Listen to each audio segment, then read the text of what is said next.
তুলনা করি, তাহলে আমরা এই বিল্ডিংয়ের ভিত্তিপ্রস্তর স্থাপন করার জন্য যেভাবে আমাদের ইঞ্জিনিয়াররা প্রস্তুতি নেন, ফিজিবিলিটি স্টাডি করেন এবং এই সয়েল টেস্ট করেন বিভিন্নভাবে, ঠিক একইভাবে যিনি এই ফ্যামিলি লাইফ স্টার্ট করতে যাচ্ছেন বিয়ের মাধ্যমে, ম্যারেজের মাধ্যমে, একমাত্র উপায় তার আগে সেই ব্যক্তিকে প্রস্তুতি নিতে হবে mentally, physically, financially, morally, educationally. এটিকে আরবিতে 3 ট্রিস বলা হয়, 3টি টি: তারবিয়া, তাজকিয়া, তানমিয়া। তারবিয়া, তাজকিয়া এন্ড তানমিয়া। তারবিয়া মিন টু এডুকেট। এখানে এডুকেশন শুধু ডিগ্রি নয়, সেটিকে কিভাবে একটি ফ্যামিলি বা একটি রিলেশনশিপকে স্ট্রং করা যায়, সেটি অ্যাঙ্গার ম্যানেজমেন্ট থেকে শুরু করে হাউ টু সলভ ক্রাইসিসেস এবং কনফ্লিক্ট হলে কনফ্লিকশনের সময় কিভাবে হাউ টু ম্যানেজ, এই বিষয়গুলো সম্পর্কে জ্ঞান রাখতে হবে, জ্ঞান অর্জন করতে হবে। তবে হ্যাঁ, আপনারা বলতে পারেন যে এইগুলো তো আমরা অনেকেই জানি না, বিয়ে তো করেছি, সংসার চলছে, এই জন্য অনেক জায়গায় সমস্যাও দেখা আছে, এইগুলো সমস্যাও হয়। এই জন্যে একটি আইডিয়াল ফ্যামিলি করতে হলে নাম্বার 1 তারবিয়াত থাকতে হবে। তারবিয়াত মানে এডুকেশন, এবং সেটি এনভায়রনমেন্টাল হতে পারে, এবং সেই মানসিকভাবে কোনো নেগেটিভ কিছু থাকলে সেই নেগেটিভ জিনিসগুলোকে বর্জন করা, কারণ genetically it will be transmitted, it will be transferred to your children, offspring. সেটি স্পাউসের মাঝে যে কোনো নেগেটিভ জিনিস থাকে, ড্রাগ এডিক্টেড থাকতে পারে অথবা অন্য কোনো অসুস্থতা থাকতে পারে, let us treat before that. Number 2 তানমিয়া। তানমিয়া financially and physically fitness. And number 3 tazkiya, morally and psychologically and spiritually fit. এই 3টি জিনিস আমাদেরকে দেখতে হবে। And number 3, select right spouse. And how to select right spouse? আমরা অনেকেই চিন্তা করি যে খুবই সুন্দরী, সুন্দর না হলে কোনো কম্প্রোমাইজ নাই, I will not compromise, specially our youngsters. Okay, no, first choice সুন্দরী হতে হবে, কিন্তু এটি ইসলাম কি বলেছে? We have to look at what Islam said to choose a spouse. What should be the criteria for choosing a righteous spouse? 1 number হলো দিনদারি। সবার আগে দিনদারিকে দেখতে হবে। আল্লাহ রাসূল বলেছেন, তুনকাহুল মারআতু লিআরবাইন, লিমালিহা ওয়া লিজামালিহা ওয়া লিহাসাবিহা ওয়া লিদীনিহা ফাযফার বিযাতিদ দ্বীন। 4 কারণে মানুষ বিয়ে করে। 4টি যোগ্যতা যদি স্পাউস বা স্ত্রীর মাঝে পায়, তাহলে 1 নম্বর হলো তার অর্থ, 2 নম্বর তার সৌন্দর্য, 3 নম্বর তার বংশ পরিচয়, এবং 4 নম্বর দিনদারি। আল্লাহ রাসূল বলেছেন, তুমি দিনদারিকে প্রাধান্য দাও সবার আগে। যদি দিনদারিকে প্রাধান্য না দাও, তাহলেই সমস্যা হবে। ফাজফার বিজাতি দিন, গ্রেভ দ্য রাইচিয়াস ওয়ান। এখন দেখা গেল যে এই 4টির ভিতরে 3টি একদিকে আর দিনদারি একদিকে। What should be given preference? Righteous one, দিনদারিকে প্রাধান্য দিতে হবে।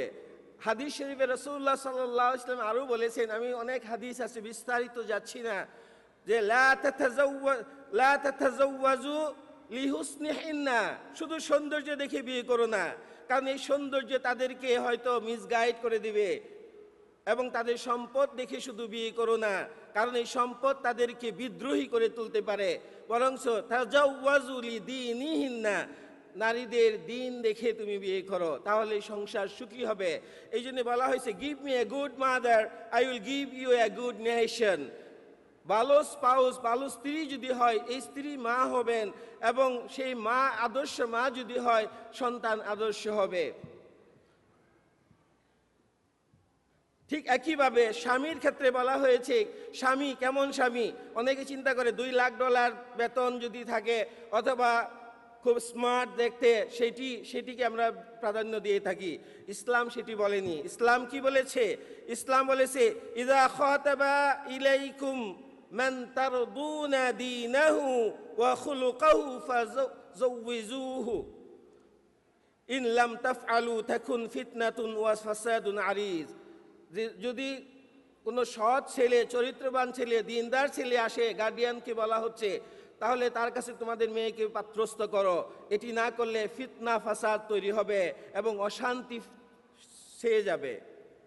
সম্মানিত ভাইরা এবং সম্মানিতা বোনেরা, আমাদের নিজেদের যারা আমরা এই ধাপ অতিক্রান্ত করে এসেছি আলহামদুলিল্লাহ, কিন্তু আমাদের নেক্সট জেনারেশনের ক্ষেত্রে এই বিষয়গুলো অবশ্যই গুরুত্ব দিতে হবে, যদি if we want to establish and building an ideal and role model family. Number 4, স্বামী স্ত্রী বা স্পাউস তাদের প্রত্যেকের রাইট সম্পর্কে সচেতন হতে হবে। আমরা অনেক সময় মনে করি স্ত্রী রান্না বান্না করা এটি স্বামীর অধিকার। This is not your rights. Yes, this is mutual understanding. She can do for you. This is favor, but it is not mandatory Islamically. You have to know what is your rights, and your wife should know what is her rights. If you are conscious about your rights, then there will be no conflicts. কোনো সমস্যা সেখানে হবে না। এই জন্য বলা হয়েছে ওয়ালাহুন্না আলাইহিন্না ওয়ালাহুন্না মিসলাল্লাযী আলাইহিন্না বিল মা'রুফ। আর কোরআনে আরেক জায়গায় বলছে ওয়া আশিরুহুন্না বিল মা'রুফ, ভালো ব্যবহার করতে হবে, ভালো আচরণ করতে হবে। Number 5, live with kindness and love. Allah পাক কোরআনে তো এটি বলেছেন, ভালোবাসা স্বামী স্ত্রীর সম্পর্কটা, this relationship is a very close relationship. Allah পাক বলেছেন লিতাসকুনু ইলাইহা, স্ত্রীর কাছে শান্তি প্রশান্তি পাবে স্বামী এসে। ওয়া জাআলা বাইনাকুম মাওয়াদ্দাতান ওয়া রাহমা, এবং আল্লাহ সুবহানাহু ওয়া তাআলা বলেছেন যে তোমাদের মাঝে মাওয়াদ্দা ভালোবাসা, কাইন্ডনেস এবং রহমা, দুটো জিনিস এখানে বলেছে। একটি হলো ভালোবাসা, একটি হলো কাইন্ডনেস বা সম্প্রীতি, দয়া। এই দুটো জিনিস রেখেছে। আমরা যখন ফ্যামিলি মেনটেন করব, we have to take care of this. আমরা অনেক সময় মনে করি ও স্বামী 12টার সময় আসছে কাজ থেকে, স্ত্রী মনে করছে ও দিস ইজ হিজ জব, এটা তার কাজ, তাকে অর্থ আনতে হবে, I don't care about his job. আবার স্ত্রী রান্না বান্না করেছেন, হয়তো একটু লবণ কম হয়েছে, বলছি ও তোমার রান্না কোনো মজা নেই, তোমার রান্না খেয়ে আমি একেবারে পাগল হয়ে গেলাম। এই যে কথাবার্তাগুলো, এইগুলো সম্পর্ককে নষ্ট করে। এই জন্যে আমাদের মিউচুয়াল আন্ডারস্ট্যান্ডিংয়ের ক্ষেত্রে লাভ অ্যান্ড কাইন্ডনেসকে ইম্পর্টেন্স দিতে হবে। Be thankful to each other. Allah সুবহানাহু ওয়া তাআলা কোরআনে বলেছেন, হাদিসে রাসূল বলেছেন, আমরা যদি সেটি প্র্যাকটিস করি। রাসূলুল্লাহ সাল্লাল্লাহু আলাইহি ওয়াসাল্লাম আয়েশাকে বলতেন, আয়েশা তুমি কখন খুশি কখন বেজার আমি বলতে পারি। তখন বলছেন ইয়া রাসূলুল্লাহ কিভাবে? রাসূলুল্লাহ বললেন যে তুমি যখন খুশি থাকো তখন বলো রব লা ওয়া রব্বি মুহাম্মদ, মুহাম্মদের প্রভুর কসম। আর যখন বেজার থাকো তখন আমার নামটা উচ্চারণ করো না, তখন বলো লা ওয়া রব্বি ইব্রাহিম। তাহলে এই যে এইটি বুঝতে হবে, কমিউনিকেশন থাকতে হবে। আল্লাহ রাসূল হুমায়রা বলে ডাকতেন স্ত্রীদের সাথে অনেক সময় প্রতিযোগিতা করেছেন, দৌড় দিয়েছেন, এইভাবে মজা করেছেন। হিউমার মানে সেন্স অফ হিউমার থাকতে হবে। এবং আল্লাহ পাক বলেছেন লা ইন শাকারতুম লা আযীদান্নাকুম, শুকরিয়া যদি জানাও নিয়ামত বাড়িয়ে দেব, আর শুকরিয়া না জানালে আমার শাস্তি ভয়াবহ শাস্তি। আল্লাহ রাসূল তো আরো স্পষ্ট করে বলেছেন মাল্লাম এশকুরি নাস লাম এশকুরিল্লাহ, আল্লাহর যে বান্দা যে ব্যক্তি মানুষের প্রতি কৃতজ্ঞ না সে ব্যক্তি আল্লাহর প্রতি কৃতজ্ঞ না।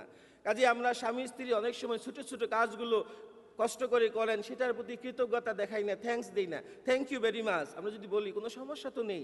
থ্যাংক ইউ বলার কারণে যদি ঘরে শান্তি আসে, তাহলে এই থ্যাংক ইউকে তো হাজারবার ওয়েলকাম করতে হবে, কি বলেন? ইনশাআল্লাহ। তারপর communicate like best friend, be comfortable with each other. And comfortable এর ক্ষেত্রে আমি আসি যে আউট অফ 10 ছয়টাতে আমরা মিল আছে, চারটাতে মিল নাই। তা আমি মিল যেগুলো আছে সেইগুলো বেশি করে করব, যেগুলো মিল নাই সেগুলো নিয়ে ঝগড়া বিবাদ করে তো লাভ নাই, কি বলেন? সেইগুলো মিল যেগুলো আছে, সিমিলারিটি যেগুলো আছে সেইগুলোর ক্ষেত্রে আমরা চেষ্টা করব। এবং স্পেন্ড কোয়ালিটি টাইম, আমাদের কোয়ালিটি টাইম স্পেন্ড করতে হবে। Family gathering, family sitting, family বৈঠক করতে হবে। এবং এই ক্ষেত্রে আমি কয়েকটি সময় শেষ, আমি কয়েকটি পয়েন্টস দিয়ে আমি শেষ করব। যে কেউ কেউ বলেন 5 C's, এবং আমি দেখেছি বিভিন্নভাবে 10 C's। এই 10টি সি দ্বারা শুরু শব্দ যদি আমরা করি তাহলে আমাদের ফ্যামিলি কনফ্লিক্ট, এগুলো ফ্যামিলি ক্রাইসিসগুলো আমরা ওভারকাম করতে পারি। 1 নম্বর হলো companionship, 2 number connection with Allah and connection with spouse, communication, cooperation, compromise, commitment, confirmation, character, chemistry and celebration. যখনই সময় পাবো তখনই স্ত্রীর সাথে কথা বলবো, no matter how, what will be the policy. এখন আপনি মনে করেন অফিস থেকে আসলেন, একটি ফুল নিয়ে আসলেন, বললেন I love you honey, I love you, it's nothing wrong, you can say this is হালাল ওয়ে। এবং স্ত্রী যদি বলে যে ঠিক আছে তোমার জন্য this is gift for you, তাহলে এইভাবে আমরা আমাদের একটি আদর্শ পরিবার গঠন করতে পারি। তারপর যখন জেনারেশন যখন আসবে, সন্তানগুলোকে ইসলামিক্যালি রেইজ আপ করতে হবে। এবং আলী রাদিয়াল্লাহু তাআলা আনহু সেই পদ্ধতি, first 7 years play with them, second 7 years teach them, educate them Islam and morality, and third 7 years be free and frank with your sons and daughters. And parenting এর ক্ষেত্রে আমাদেরকে ব্যালেন্সড হতে হবে। অনেক এক্সট্রিম অনেকে আছে, আবার অনেকে বেশি liberal. We have to be moderate, আমাদেরকে মডারেট হতে হবে এবং তাদেরকে ক্রিটিসাইজ করা যাবে না। এই জন্য বলা হয়েছে if you teach your children 3 hours reading, writing and arithmetics and do not teach them the 4th hour, they are sure to become the 5th hour, that is rascal. সম্মানিত উপস্থিতি, আমি আশা করব আমরা যে সমাজে বাস করছি এই সমাজে যদি আমরা আমাদের সন্তান এবং ফ্যামিলিকে আমরা স্ট্রং করতে চাই, একটি আদর্শ ফ্যামিলি গঠন করতে চাই, তাহলে আমাদেরকে কোরআন এবং সুন্নাহর আলোকে এবং বর্তমান সমাজের যে চ্যালেঞ্জগুলো আছে সেই চ্যালেঞ্জগুলোকে মোকাবেলা করার মতো সে এডুকেশন আমাদের থাকতে হবে। লেক অফ এডুকেশনের কারণে ম্যাক্সিমাম ক্ষেত্রে ডিভোর্স হচ্ছে। আল্লাহ পাক আমাদের সেই তৌফিক দান করুন, আমিন। আকুলু কাউলি হাযা ওয়া আস্তাগফিরুল্লাহ লি ওয়া লাকুম ওয়া লিসাইরিল মুসলিমিন ফাস্তাগফিরুহু ইন্নাহু হুয়াল গফুরুর রহিম। আসসালামু আলাইকুম ওয়া রাহমাতুল্লাহি ওয়া বারাকাতুহু।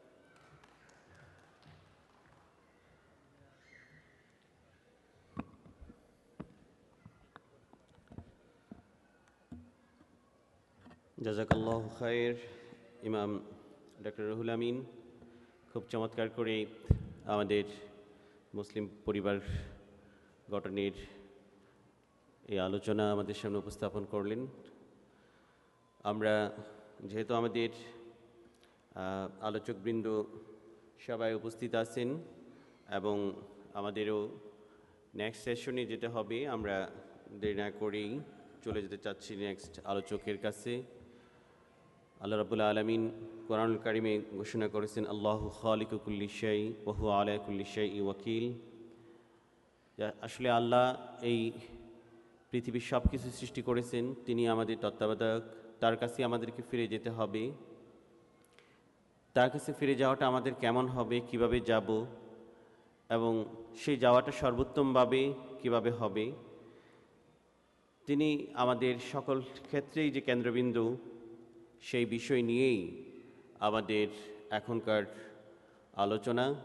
এই সেশনের দ্বিতীয় যে বিষয়, মহান আল্লাহ রাব্বুল আলামিনই জীবনের সকল কর্মকাণ্ডের কেন্দ্রবিন্দু, এই বিষয়ে আলোচনা রাখার জন্য অনুরোধ করছি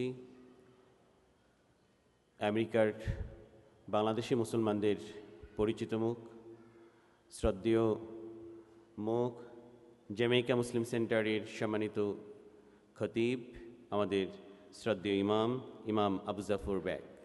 আমি বিনীত অনুরোধ করছি ইমাম আবু জাফর বেগকে মহান আল্লাহ রাব্বুল আলামিন জীবনের সকল কর্মকাণ্ডের কেন্দ্রবিন্দু এই বিষয়ে আলোচনা উপস্থাপন করার জন্য। আসসালামু আলাইকুম ওয়া রাহমাতুল্লাহ।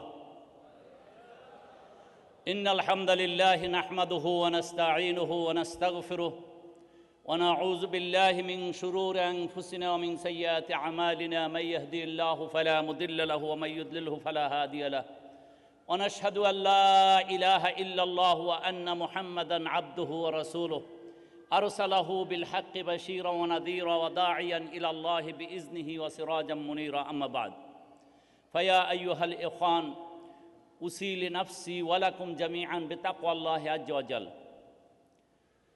اللهم صل على محمد وعلى آل محمد كما صليت على إبراهيم وعلى آل إبراهيم إنك حميد مجيد. اللهم بارك على محمد وعلى آل محمد كما باركت على إبراهيم وعلى آل إبراهيم إنك حميد مجيد. الحمد لله.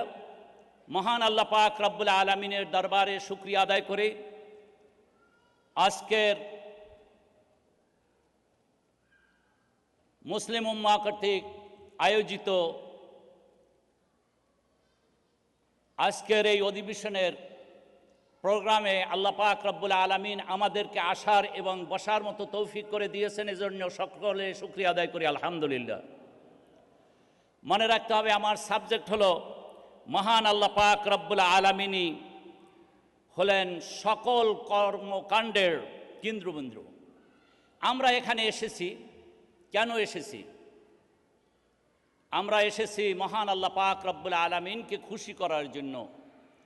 এই সময়টা কিয়ামতের ময়দানে আমাদের আমলের ভিতরে লেখা থাকবে যে আমরা মুসলিম উম্মাহ আয়োজিত প্রোগ্রামে ইসলাম শেখার জন্য গিয়েছিলাম, এবং এই সময়টা পুরা সময়টাই আমাদের আসা এবং যাওয়া সব কিছুই আমাদের একমাত্র কার জন্য? জোরে বলি আল্লাহ পাকের জন্য। আল্লাহর নাম লইলে দোষ হবে নাকি? ক্ষতি হবে কোনো? যখন আল্লাহ পাকের নাম আসবে তখন আল্লাহ পাকের নাম নেবেন। যখন মুহাম্মাদুর রাসূলুল্লাহ বলা হবে সকলে বলবেন সাল্লাল্লাহু আলাইহি ওয়াসাল্লাম। আমাদের এখানের এই আশাটা হলো একমাত্র আল্লাহ পাকের জন্য, আমাদের বসা হলো একমাত্র আল্লাহ পাকের জন্য। এই যত বড় আয়োজন করা হয়েছে সব কিছুই একমাত্র আল্লাহ পাকের জন্য। কেননা আমাদের সব কিছুর, আমাদের সব কর্মকাণ্ডের কেন্দ্রবিন্দু হলো একজন, তিনি হলেন মহান আল্লাহ পাক রব্বুল আলামিন। অলাম ইয়াখশা ইল্লাল্লাহ, আমরা আল্লাহ পাক ব্যতীত আর কাউকে ভয় করি না। আমরা কাকে ভয় করি জোরে বলেন? এবং যে নাকি আল্লাহ পাককে ভয় করে তার পৃথিবীতে আর কাউকে ভয় করতে হয় না। আর যে আল্লাহকে ভয় করে না সে সবাইকে ভয় করে চলতে হয়। মনে রাখবেন, যদি আপনি আল্লাহ পাকের ভয় আপনার ভিতরে থাকে, যদি আল্লাহ পাক রব্বুল আলামিনের জন্যই যদি আপনার সব কর্মকাণ্ড থাকে, তাইলে আপনি বীরের মতো সারা জীবন থাকবেন। যতদিন আল্লাহ পাক রব্বুল আলামিন আপনাকে হায়াত দিয়েছেন ততদিন পর্যন্ত আপনি সুন্দর থাকবেন, ভালো থাকবেন। আপনাকে পৃথিবীর সমস্ত কীট পতঙ্গ হতে শুরু করে যত মাখলুকাত রয়েছে আল্লাহ পাকের, সকলেই আপনাকে শ্রদ্ধা করবে, ভালোবাসবে, দোয়া করতে থাকবে। হতে পারে মাঝে মাঝে আপনার জীবনে বিপদ চলে আসতে পারে, মাঝে মাঝে আপনি যদি সত্যিকার হকের উপরে থাকেন মাঝে মাঝে আপনার উপরে বিপদ আসবে। মনে রাখেন, পৃথিবীর একজনে বলছিল যে হুজুর আপনার তো বড় বেকায়দায় আছেন। আমি বললাম যে আমরা কোনো বেকায়দায় নাই, আমরা বড় কায়দায় আছি। কেননা আল্লাহর নবী বলেছেন আদ দুনিয়া সিজনুল মুমিন ওয়া জান্নাতুল লিল কাফিরিন, দুনিয়া হলো মোমেনদের জন্য হলো জেল, আর কাফেরদের জন্য হলো এটা জান্নাত। অতএব আমরা যারা আল্লাহকে বিশ্বাস করি, আল্লাহ পাকের উপরে যারা ভরসা করি, আমাদের জীবনে ছোটখাটো বিপদ আবার যদি আসে আর যদি ফাঁসির কাস্তেও যদি ঝুলতে হয়, তাইলে এটা তো আমাদের পূর্বপুরুষরাই এরকম করেছেন। যারা মুসলমান ছিল, যারা নিজেদের জীবনকে উৎসর্গ করেছিল, তাদের রাস্তায় মনে হবে যে আমরা চলতেছি। আর যদি মনে হয় যে না, আমি যা কিছু করি মানুষ আমাকে শুধু ধন্যবাদ দিতেছে। তাইলে মনে রাখবেন, যদি খালি ধন্যবাদ পাইতে চান, কেননা শয়তান আপনার কাজে খুশি হবে না যদি আপনি আল্লাহওয়ালা হয়ে থাকেন। যদি সত্যিকার আপনার যদি ভরসা আল্লাহ পাকের উপরে থাকে, আর যদি আপনি আল্লাহর পথে চলতে থাকেন, তাইলে কোনোদিন শয়তান আপনার পক্ষে থাকবে না। আর এই শয়তানি দলে যারা আছে তারাও আপনার পক্ষে থাকতে পারে না। কাজেই আপনাদের আমাদের কেন্দ্রবিন্দু সকল কিছু হলো আল্লাহ পাক রব্বুল আলামিন। কাজে এই পৃথিবীতে আমার সুখ হবে না অশান্তি হবে, অশান্তি হবে, এই চিন্তা করে লাভ নাই। আজকে আমি ভাই বোন সকলকে আমি বলবো, একটু আগেই ডক্টর রুহুল আমিন সাহেব আমাদের বিশেষ বন্ধু মানুষ, অত্যন্ত আদরের মানুষ, তিনি বলেছিলেন যে সকলকে কিছু পয়েন্টগুলি বলে বলে তিনি বলতেছিলেন, মনে রাখবেন আপনারা ফ্যামিলি করতেছেন, আপনি সংসার করতেছেন, আপনি হাটে যাচ্ছেন, আপনি বাজার করতেছেন, আপনি অফিসে যাচ্ছেন, সব কিছু একমাত্র আল্লাহ পাকের জন্য আপনার হতে হবে যদি আপনি মোমেন হয়ে থাকেন। আর আপনি ভয় পাবেন কাকে? জোরে বলেন, আল্লাহ পাককে। কোনো সময় আল্লাহ পাক ব্যতীত অন্য কাউকে ভয় করা যাবে। মুখে অনেক সময় আমরা অনেক রকম কথা বলে থাকি, কিন্তু মনে রাখবেন আপনার মুখের কথাটাও কিন্তু রেকর্ড হয়। মা ইয়ালফিজু মিন কাউলিন ইল্লা লাদাইহি রাকিবুন আতীদ। মহান আল্লাহ পাক রব্বুল আলামিন বলেন, যা মনে চায় তাই বলো। মনে রাখবা, যা মনে চায় এই জবান দিয়ে তা বলা যাবে না। তুমি যা কিছু বলবা সব কিছুই তোমার রেকর্ড হয়ে যাবে। কাজেই যারা টেলিফোনে বারবার আমরা কথা বলি, তাদের একটু স্মরণ রাখতে হবে যে আমার কথাটাও কিন্তু আল্লাহ পাকের তরফ থেকে রেকর্ড হচ্ছে। আমার সমস্ত কাজকর্ম আল্লাহ পাকের কাছে রেকর্ড হচ্ছে। আমাকে মহান আল্লাহ পাক রব্বুল আলামিনের দরবারে দাঁড়িয়ে কিয়ামতের ময়দানে আমাকে হিসাব দিতে হবে। যেই দিনটা হবে 50 আলফা সানা, ফাসবির সাবরান জামিলা ইন্নাহুম ইয়ারাউনাহু বাঈদা ওয়া নারাহু করিবা। আল্লাহ পাক রব্বুল আলামিন বলেন যে সেই দিনটা হবে তোমার জন্য 50,000 বছরের দিন। অতএব তোমার জন্য যেই দিনটা 50,000 বছরের দিন হবে, সেদিনকে তুমি আল্লাহ পাক রব্বুল আলামিনের সামনে দাঁড়াইয়া তোমার সারা জীবনের কি করেছো সব কিছু তোমাকে জবাবদিহি করতে হবে। ভাইরা ও বোনেরা, আপনাদেরকে আমি অনুরোধ করব, আমাদের জীবনটা সীমিত, এই জীবনের মুসিবতও সীমিত, এই জীবনের সুখ শান্তিও সীমিত। দেখবেন আপনি আজকে হয়তো ভালো আছেন, কালকে হয়তো আপনার সর্দি লেগে গেছে, অথবা আপনার একটু জ্বর আসছে, অথবা মাথা ব্যথা হচ্ছে। একেবারে যে শান্তিতে থাকবেন সেইটা শান্তির জায়গাটা এটা নয়, এটা শান্তির জায়গা নয়। কাজী যারা একেবারে ভালো আছে, দুনিয়ার যারা ভালো আছে, আবু জাহেলের শোনা গেছে তার হায়াতের অধিকাংশ সময় সে ভালো ছিল, অর্থাৎ অসুস্থ হয় নাই। যেগুলো শয়তান মাকড়া লোক, কেননা আল্লাহ পাক রব্বুল আলামিন তার হাবিব বলেছেন, আর দুনিয়া সিজনুল মুমিন ওয়া জান্নাতুল লিল কাফির। অতএব এই কাফেরদের জন্য তো একটু শান্তি হতেই পারে, কেননা ওর জন্য তো জাহান্নাম অপেক্ষা করতেছে। আপনি যদি মুমিন হয়ে থাকেন, আপনি যদি মুমিনা হয়ে থাকেন, আপনার ভরসা যদি আল্লাহ পাকের জন্য হয়ে থাকে, তাইলে মনে রাখবেন আপনার জীবনে কিছু অশান্তি আসবে, এজন্য তৈরি থাকবেন। এজন্য ঘাবড়াই যাওয়ার কোনো কিছু নাই, ঘাবড়ানোর কোনো কারণ নাই। কাজে আমি আজকে আপনাদের সকলকে অনুরোধ করব, যেথায় যান, যা কিছু করেন, সব কিছু করার আগে চিন্তা করবেন আমি কার জন্য করতেছি।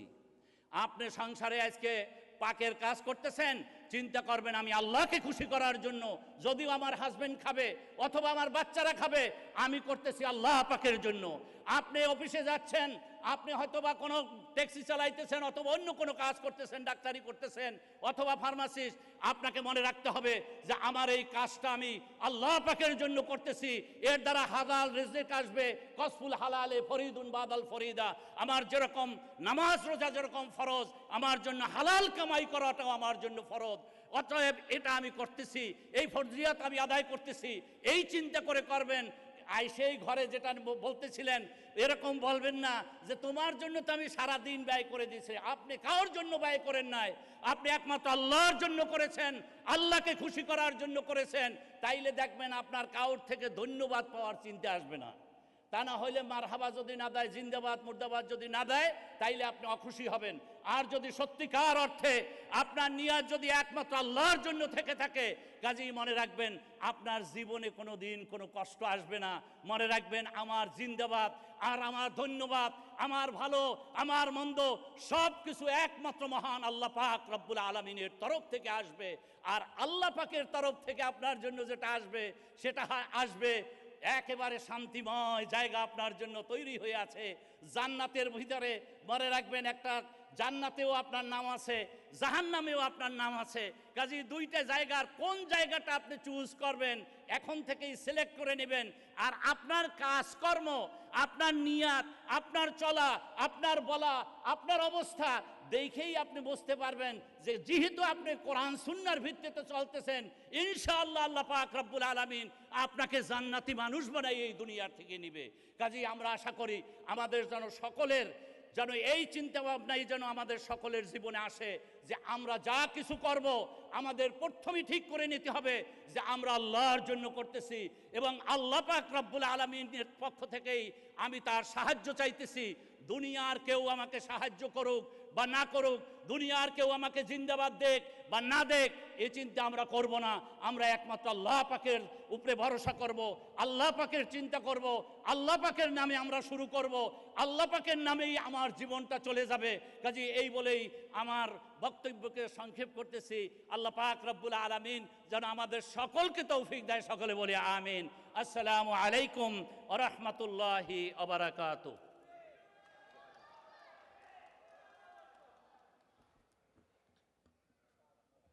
সম্মানিত ভাই বোনেরা, আমাদের সামনে গুরুত্বপূর্ণ আলোচনা